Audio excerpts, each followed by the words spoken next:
What's up, guys? Welcome to ScareQuest. My name is Drew. Today we're going to recap Netflix's new hot trending movie, Aftermath. We're going to review it and talk about that big true story that inspired it all. So if you're ready to get scared, let's get to it. So let's first review this movie. If you have not watched it yet, I suggest you go ahead and watch it because this video will contain spoilers for Aftermath throughout this whole video. So go watch it first, come back, and then the video will make sense to you. Aftermath is about a married couple who is trying to save their marriage after some couple turmoil within their marriage. The way they try to do this is by moving into a house, and not just any house, it is a murder house, where the husband just cleaned up the murder scene previously, the day before, and I was like, you know what, a best way to save my marriage and try to rekindle the flame with my wife is moving into a murder scene house. Makes sense, right? Cool. And by no surprise to anybody, almost immediately after moving into this house, the wife starts experiencing something crazy, something weird she can't explain, but she knows something is off. Whether it's the record player playing music by itself, whether she's hearing somebody go to the bathroom, or just someone walking around, creeping around, or her things being moved around. Something is going on and she can't explain it, so she brings it up to her husband, and he's kind of like a little deflective on that. And I understand the couple has some trust issues, more or less right now, but the trust issues shouldn't play a part. I don't know why the husband in this movie was so hesitant to believe his wife in anything, whatever it was. I don't know if it's because it was just circumstantial, all her things that was going on, but for the most part, I was like, dude, what do you mean? I understand some things. You lost your keys? Okay, yeah. I'll make fun of my girlfriend too. She loses her keys all the time. I'm not going to think someone else moved them. But the big thing that really, really bothered me in this movie, the bathroom scene. The wife gets out of the shower and the steam. Someone wrote, "Hi, beautiful," on the mirror. Okay, cute, adorable. But she brings it up to her husband, "Hey, thanks for that note." And he's like, "Oh, I didn't write one note." And that's it. They just cut it away like that. They didn't show how she reacted or how, what do you mean, what? No, were you just messing around with me? I feel like a lot of the situations in this movie could have been avoided. And that's the first big one that happens early on in this movie. So as we go on in this movie, the couple is just trying to rekindle their flame, trying to do anything they can, first of all, to be intimate together and just to be happy once again.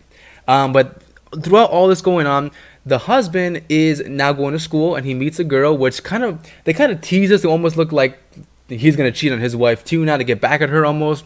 And then meanwhile, the wife got this big new job, promotion or whatever, and now the person who hired her was actually her ex-lover, which just causes a bunch of turmoil and just a bunch of drama happens. It's just of course it's gonna happen. Of course this will happen. Of course this guy is gonna be the guy that is gonna be hiring you. You know what I mean?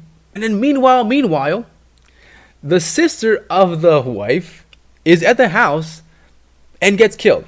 And we think she gets killed, but she does get killed. But the biggest mystery within this movie, throughout the whole movie actually, is whether or not whatever the wife is experiencing is supernatural or is it something real life. And just by watching the trailer, by watching the first little instances that she was witnessing, I kind of thought, you know what, it's inspired by true events. I think it could be somebody living in the house, because I know that happens sometimes. And as the movie went on, they kind of played with your emotions, they kind of played with your mind and the way you think. I'm like, all right, maybe it's not, because I just saw a freaking pale ass hand reach out and grab something, and I thought that this was something real, but it looks supernatural. And the second that the hand reaches out, a second later, the wife gets taken and gets knocked unconscious or something like that. I was like, okay, so is this a spirit, or is this something supernatural, or is it what is it? Because I was confused, and I think they did that on purpose, to kind of play you like that. Yeah. You think it's going to be something ghostly or something real, but it's really kind of ghostly, or is it ghostly? We don't know. We're not going to tell you yet. And that's how the kind of movie kind of seemed to me, how it was going to be played out. And then he threw in that little previous house owner, his brother-in-law, whatever it was. He was kind of mad that his wife sold the house to this couple for so cheap that he was kind of doing weird things to them, sign up for porn magazines, or sending some guy to try and attack his wife sexually, weird things like that, and destroying their car with fire, all that stuff. I'm all right, so he hates them, so it's probably him doing all the other stuff in the house, right? Wrong. Because now we're gonna get into the big reveal of this movie, and basically my first instinct was right. The couple was living with someone else that they not knew they were living with. This guy, this previous ex-lover of the previous homeowner wife, he was living in the walls. She built that house from the ground up. She made secret compartments, secret rooms for this guy, and he was living in there. I was like, all right, cool twist, but I Yeah, I understand. She was watching him. He was messing with their thermostat. He killed their dog, unfortunately. If you guys are wondering if the dog dies, it does. But the dog doesn't die in like a bad way. You know what I mean? Like at least the dog didn't get stabbed or killed. Like once there's a dog in a horror movie or a scary movie, I'm like, all right, dog's gonna die and I'm gonna die inside. But I kind of was able to deal with this dog. I felt bad for him. He was poisoned, but he was okay. So he went out kind of peacefully. Now, I know I didn't explain the movie too much or too into detail, but I just felt like there wasn't much else to say. That was the whole gist of the movie. Wife hears things, experiencing stuff, husband doesn't believe her. Husband's flirting with somebody else, wife is dealing with the stuff at the house. Like, there were some cool little twists and turns, like the wife texting the husband to stay out. Like, okay, that's cool. But really, it was that guy, that creeper, texting him. Another way you could prevent this stuff from happening: put a lock on your phone, a passcode. That way, this guy can't creep in there under your bed and text your husband for you. I don't know. See, I feel like finding little details to rant about, but that's what I was thinking about while I watched the movie. And I'm annoyed to watch movies with because I'm like, why don't you just lock your phone, or why don't you just tell your husband about this? Like, I just call out these situations live in person. With all that out of the way, let's talk about the true story that inspired this film. This is why we're all here. And the true story really is a little haunting for some people. I think for this couple, definitely, obviously.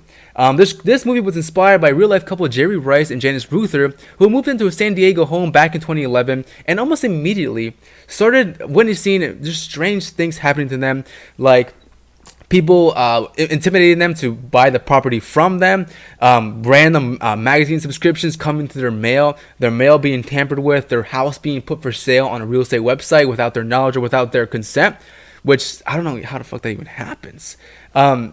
Yeah, and then after all that, the husband, Jerry Rice, wanted to plant CCTV cameras around the house to catch any more pranksters that would keep messing with him and his wife and his house.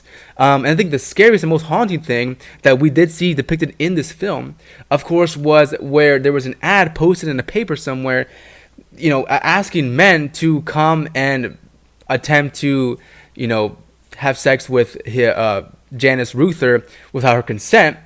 And obviously, part of that ad was saying that she's going to fight back and refuse or whatever, and she wants it to be a surprise, and that just made it everything more haunting. Obviously, they caught the perpetrators, and they were always haunted by this really haunting story that's scary that could happen to this couple, like that people could just do this to these people. But as for true stories and true events about this film, that's pretty much it. It was all the prank stuff that the previous homeowner did to this couple in the movie. Like that's how it was depicted in this film. But other than that, the stuff like the guy living within their house, from what I see and from what I researched, I don't see that as a true story, so that part is not true. So don't get too scared out there, guys, when you watch the film, but just know that that really could happen.